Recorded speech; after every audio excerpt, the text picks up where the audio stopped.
14 फरवरी 2019 Valentine day, प्यार और खुशियों का दिन। लेकिन कश्मीर की वादियों में इस दिन कुछ और ही लिखा जा रहा था। जम्मू कश्मीर के पुलवामा जिले में श्रीनगर जम्मू राजमार्ग पर दोपहर के 3:15 पर एक ऐसी घटना घटी जिसने पूरे देश को हिलाकर रख दिया। 40 जवानों की शहादत एक ही पल में। यह आतंकवाद का सबसे बड़ा और सबसे खूनी हमला था जो भारतीय सुरक्षा बलों पर कभी हुआ था। लेकिन यह हमला अचानक नहीं हुआ। इसकी जड़ें बहुत गहरी थीं। इसकी योजना महीनों पहले बनाई गई थी। और जो सच इसके पीछे छिपा है वो और भी भयावह है। कश्मीर, भारत का स्वर्ग, लेकिन पिछले 3 दशकों से ये स्वर्ग एक खूनी युद्ध क्षेत्र में बदल गया था। 1989 के बाद से जब आतंकवाद की पहली लहर घाटी में आई, तब से हजारों निर्दोष लोगों ने अपनी जान गंवाई, हजारों परिवार बर्बाद हुए, और हमारे जवान जो इस धरती की रक्षा के लिए खड़े थे, वे रोज मौत के साए में जीते थे। पाकिस्तान ने कश्मीर को अपना अधूरा एजेंडा बनाया हुआ था। सीमा पार से आतंकवादियों को भेजना, हथियार और प्रशिक्षण देना, युवाओं को भड़काना, ये सब एक सुनियोजित रणनीति का हिस्सा था। और 2019 तक आते आते घाटी में आतंकवाद ने एक नया और खतरनाक रूप ले लिया था। 2016 में बुरहान वानी नाम के एक आतंकवादी को मारने के बाद घाटी में अशांति और बढ़ गई थी। स्थानीय युवा, जिन्हें सोशल मीडिया और प्रोपेगेंडा के जरिए दिमागी तौर पर जहर दिया जा रहा था, आतंकवाद की ओर आकर्षित हो रहे थे। जैश-ए-मोहम्मद, लश्कर-ए-तैयबा, हिजबुल मुजाहिदीन, ये नाम अब सिर्फ आतंकवादी संगठन नहीं थे, बल्कि एक पूरी विचारधारा का प्रतीक बन चुके थे। और इसी माहौल में एक युवा लड़के ने एक ऐसा फैसला लिया जो इतिहास के सबसे काले पन्नों में दर्ज हो गया। आदिल अहमद डार, कारीगर बनने का सपना देखने वाला एक साधारण लड़का। पुलवामा के गुंडीबाग गांव का रहा। परिवार में पिता, मां, भाई बहन, एक सामान्य मुस्लिम परिवार। लेकिन कश्मीर में कुछ भी सामान्य नहीं था। 2018 की शुरुआत में आदिल ने अपना घर छोड़ दिया। वो जैश-ए-मोहम्मद में शामिल हो गया। उसे ब्रेन वॉश किया गया। उसे बताया गया कि वो एक योद्धा है, एक शहीद बनेगा, जन्नत में जाएगा। उसे हथियार चलाना सिखाया गया। लेकिन सबसे खतरनाक बात यह थी, उसे एक आत्मघाती हमलावर बनने के लिए तैयार किया गया। और जिस व्यक्ति ने ये सब किया वो था मसूद अजहर के करीबी, जैश-ए-मोहम्मद का कमांडर, गाजी भाई उर्फ कामरान। महीनों तक आदिल को मानसिक रूप से तैयार किया गया। उसे वीडियो दिखाए गए जिनमें जवानों को दुश्मन के रूप में प्रस्तुत किया गया। उसे बताया गया कि वो एक मिशन पर जा रहा है, एक ऐसा मिशन जो इतिहास बदल देगा। और धीरे धीरे आदिल एक इंसान से एक हथियार में बदल गया। उसकी आंखों में अब कोई सपने नहीं थे, सिर्फ मौत की चाह थी। जनवरी 2019, पुलवामा के आसपास के इलाकों में कुछ अजीब हलचल देखी जा रही थी। खुफिया एजेंसियों को कुछ संकेत मिले थे कि बड़ा हमला हो सकता है, लेकिन ठीक ठीक कहां, कब, कैसे, ये किसी को पता नहीं था। सुरक्षा बल सतर्क थे, लेकिन घाटी इतनी बड़ी थी और खतरे इतने थे कि हर जगह हर समय पूरी सुरक्षा असंभव थी। और इसी कमजोरी का फायदा उठाने की योजना बनाई जा रही थी। फरवरी के पहले हफ्ते में एक मारुति इको कार खरीदी गई। ये कार चोरी की नहीं थी, बल्कि सामान्य तरीके से खरीदी गई थी ताकि किसी को शक न हो। इस कार को एक गुप्त ठिकाने पर ले जाया गया और फिर शुरू हुआ सबसे खतरनाक काम, कार में विस्फोटक भरना। लेकिन यह सामान्य विस्फोटक नहीं था, ये RDX था, जिसे अमोनियम नाइट्रेट और अन्य रसायनों के साथ मिलाया गया था। करीब 350 किलोग्राम विस्फोटक उस छोटी सी कार में भर दिए गए। ये एक चलता फिरता बम था और इसे चलाने वाला था आदिल अहमद डार। 13 फरवरी की रात आदिल को अंतिम निर्देश दिए गए। उसे बताया गया कि कल श्रीनगर से जम्मू की ओर CRPF का काफिला जाएगा। करीब 2500 जवान 78 गाड़ियों में। ये एक बड़ा काफिला होगा और उसका टारगेट इस काफिले के बीच में घुसकर खुद को उड़ा देना। जितने ज्यादा जवान मरेंगे उतना बड़ा संदेश जाएगा। आदिल ने हां कह दी। उसने अपना अंतिम वीडियो रिकॉर्ड किया जिसमें उसने कहा कि वो ये हमला भारतीय सेना के खिलाफ कर रहा है। उसकी आवाज में कोई हिचकिचाहट नहीं थी। वो पूरी तरह से ब्रेन वॉश हो चुका था। 14 फरवरी 2019 सुबह श्रीनगर में सीआरपीएफ के जवान अपनी अपनी गाड़ियों में बैठे। ये रूटीन था। हर कुछ दिनों में जवानों को एक जगह से दूसरी जगह ले जाया जाता था। छुट्टी खत्म होने के बाद ड्यूटी पर वापसी। घर से दूर, परिवार से दूर, लेकिन देश की सेवा में। 78 गाड़ियां, 2547 जवान, सब अपने अपने विचारों में खोए हुए। किसी को घर की याद आ रही थी, किसी को अपने बच्चों की, किसी को अपनी पत्नी की। किसी ने सोचा भी नहीं होगा कि ये उनका आखिरी सफर होगा। दोपहर का समय, काफिला श्रीनगर जम्मू राजमार्ग पर आगे बढ़ रहा था। सड़क के दोनों ओर बर्फ से ढके पहाड़, चीड़ के पेड़ और सन्नाटा। ये इलाका खतरनाक था, लेकिन ये रोज का रास्ता था। जवान सतर्क थे, लेकिन उन्हें नहीं पता था कि खतरा कितना करीब था। 3:10 पुलवामा के लेथपोरा इलाके में सड़क के किनारे एक मारुति इको कार खड़ी थी। ड्राइवर सीट पर आदिल अहमद दार बैठा था। उसके हाथ में एक रिमोट डिटोनेटर था। उसकी सांसें तेज थीं, लेकिन उसके चेहरे पर कोई डर नहीं था। वो इंतजार कर रहा था। 3:15 काफिले की 5वीं गाड़ी, जिसमें 39 सीआरपीएफ जवान बैठे थे, उस जगह से गुजर रही थी। और ठीक उसी पल आदिल ने अपनी कार को तेजी से सड़क पर मोड़ा और सीधे उस बस से टकरा दिया। धमाका, एक भयानक, कान फाड़ू, दिल दहलाने वाला धमाका। इतना तेज कि 10 किलोमीटर दूर तक सुनाई दिया। आसमान में आग और धुएं का गुबार उठा। 350 किलोग्राम विस्फोटक ने उस बस को पूरी तरह से तबाह कर दिया। धातु के टुकड़े, कांच के टुकड़े और शरीर के अंग सब बिखर गए। वो बस, जो कुछ सेकंड पहले तक चल रही थी, अब एक जली हुई लोहे की ढेर बनकर रह गई थी। 40 जवान, 40 परिवार, 40 सपने, एक पल में खत्म। काफिले की बाकी गाड़ियां तुरंत रुक गईं। जवान बाहर निकले। धुआं इतना घना था कि कुछ दिखाई नहीं दे रहा था। चीखें, चिल्लाहट, बेबसी। कुछ जवान घायल थे, कुछ सदमे में थे। सब ये समझने की कोशिश कर रहे थे कि हुआ क्या। और फिर धीरे धीरे सच्चाई सामने आई। ये आत्मघाती हमला था। पहली बार कश्मीर में, पहली बार भारतीय सुरक्षा बलों के खिलाफ इस तरह का हमला हुआ था। खबर तेजी से फैली, पहले स्थानीय मीडिया में, फिर राष्ट्रीय मीडिया में और फिर पूरी दुनिया में। पुलवामा में सीआरपीएफ जवानों पर हमला, 40 शहीद। ये सिर्फ एक खबर नहीं थी, ये एक राष्ट्रीय त्रासदी थी। पूरा देश स्तब्ध रह गया। टीवी चैनलों पर बार बार वही दृश्य दिखाए जा रहे थे। जली हुई बस, बिखरे हुए सामान और वर्दी के टुकड़े।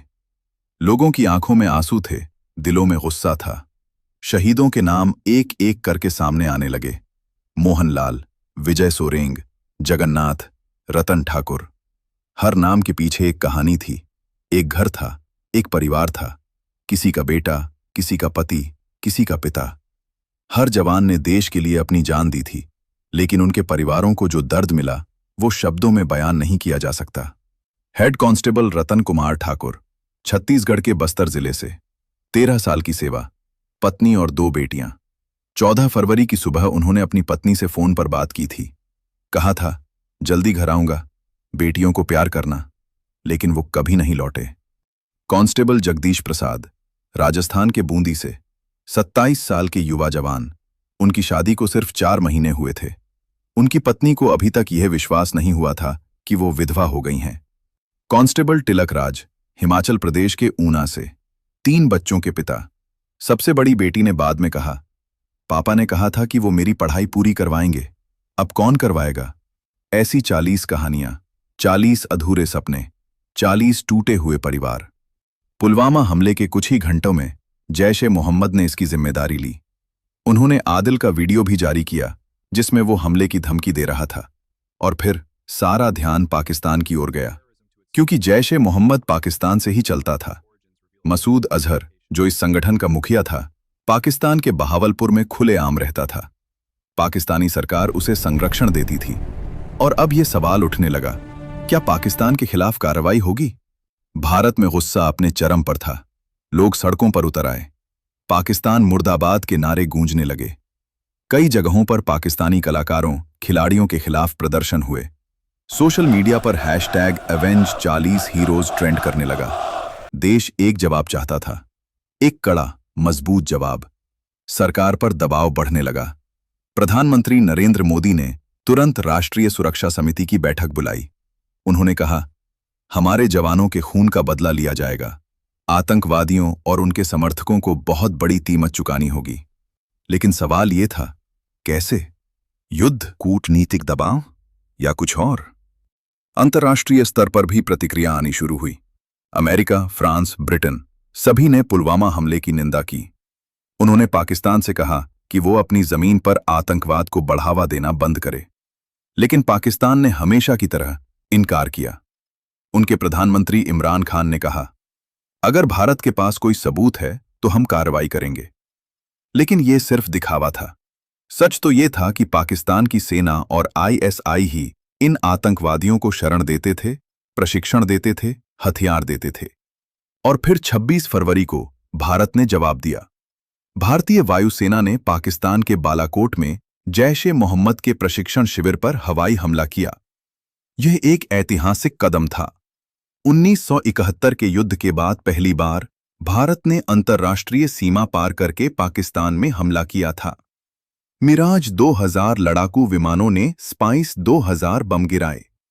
भारत सरकार ने दावा किया कि बड़ी संख्या में आतंकवादी मारे गए। पाकिस्तान ने इनकार किया, लेकिन संदेश साफ था, अब भारत चुपचाप नहीं बैठेगा। अगले दिन 27 फरवरी को पाकिस्तान ने जवाब देने की कोशिश की। उनके लड़ाकू विमानों ने भारतीय हवाई क्षेत्र में घुसने की कोशिश की।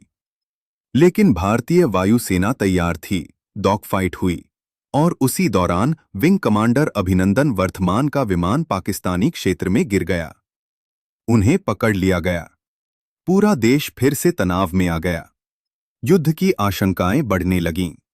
दोनों देशों के बीच तनाव चरम पर था। लेकिन कूटनीति ने काम किया। अंतर्राष्ट्रीय दबाव के चलते पाकिस्तान ने अभिनंदन को रिहा कर दिया। युद्ध टल गया, लेकिन पुलवामा का जख्म नहीं भरा। भारत ने अंतर्राष्ट्रीय स्तर पर पाकिस्तान को अलग-थलग करने की कोशिश शुरू की। उसने पाकिस्तान पर व्यापारिक प्रतिबंध लगाए, मोस्ट फेवर्ड नेशन का दर्जा खत्म कर दिया, सिंधु जल संधि पर पुनर्विचार की बात की और सबसे बड़ा कदम, मसूद अजहर को संयुक्त राष्ट्र की आतंकवादी सूची में डलवाया। चीन ने बार बार इसे रोकने की कोशिश की, लेकिन अंतर्राष्ट्रीय दबाव के चलते मई 2019 में मसूद अजहर को ग्लोबल टेररिस्ट घोषित कर दिया गया। भारत के भीतर भी बदलाव आए। सरकार ने कश्मीर में सुरक्षा और सख्त कर दी। 5 अगस्त 2019 को अनुच्छेद 370 को हटा दिया गया। जम्मू कश्मीर का विशेष दर्जा खत्म कर दिया गया। यह एक बड़ा राजनीतिक निर्णय था और कई लोगों का मानना था कि इसकी जड़ में पुलवामा हमले की पीड़ा और गुस्सा भी था। लेकिन सबसे बड़ा सवाल यह है, क्या पुलवामा को रोका जा सकता था? खुफिया जानकारी थी कि कुछ बड़ा हो सकता है, लेकिन इतने बड़े काफिले को इस तरह के हमले से बचाना आसान नहीं था। कुछ विशेषज्ञों ने कहा कि जवानों को हवाई मार्ग से ले जाना चाहिए था, सड़क से नहीं। कुछ ने सुरक्षा में चूक की बात कही। लेकिन सच यह है कि आतंकवाद के खिलाफ यह लड़ाई कभी खत्म नहीं होती। और हर हमले के बाद हम सीखते हैं, सुधार करते हैं। पुलवामा हमले के बाद पूरे देश ने शहीदों को श्रद्धांजलि दी। हर राज्य में, हर शहर में कैंडल मार्च निकाले गए। स्कूलों में 2 मिनट का मौन रखा गया। क्रिकेट मैचों में जवानों की तस्वीरें दिखाई गईं। बॉलीवुड, कॉरपोरेट जगत, आम लोग सब एक साथ खड़े हो गए। भारत सिर्फ एक देश नहीं था उस वक्त, वह एक परिवार था जो अपने बेटों की शहादत पर शोक मना रहा था। शहीदों के परिवारों को सरकार ने मुआवजा दिया, नौकरियां दीं, लेकिन कोई भी रकम, कोई भी सम्मान उस खालीपन को नहीं भर सकता जो एक मां के दिल में होता है जब वह अपने बेटे का शव देखती है। कोई भी शब्द उस दर्द को बयान नहीं कर सकता जो एक पत्नी महसूस करती है जब वह अपने पति के तिरंगे में लिपटे ताबूत को देखती है। आज 5 साल बाद भी 14 फरवरी को पूरा देश पुलवामा शहीदों को याद करता है। यह दिन सिर्फ वैलेंटाइन डे नहीं है, यह काला दिन है। यह याद दिलाने वाला दिन है कि आतंकवाद की कोई सीमा नहीं है। यह कायरता की सबसे बड़ी मिसाल है।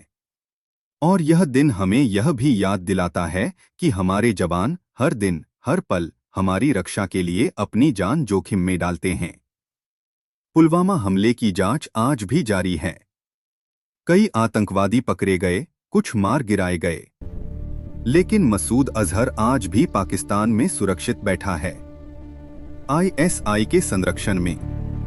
और यह सवाल आज भी खड़ा है, जब तक पाकिस्तान आतंकवाद को समर्थन देता रहेगा, कैसे कश्मीर में शांति आएगी। लेकिन एक बात तय है, भारत अब पहले जैसा नहीं है।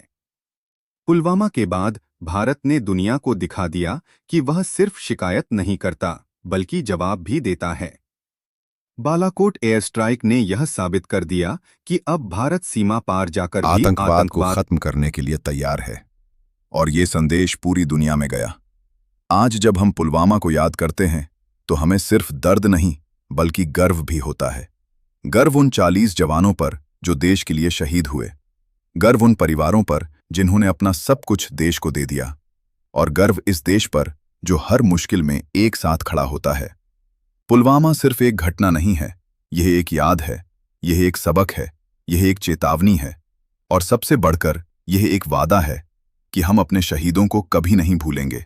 उनकी कुर्बानी कभी बेकार नहीं जाएगी, और हम तब तक नहीं रुकेंगे जब तक आतंकवाद का आखिरी निशान इस धरती से मिट नहीं जाता। 14 फरवरी 2019, वो काला दिन जिसने इतिहास बदल दिया, जिसने हर भारतीय के दिल में एक जख्म छोड़ दिया। लेकिन उसी जख्म से निकली ताकत ने यह भी दिखा दिया कि भारत अब कमजोर नहीं है, वो मजबूत है, वो तैयार है, और वो अपने जवानों की कुर्बानी को हमेशा याद रखेगा। जय हिंद, जय भारत, शहीदों को नमन।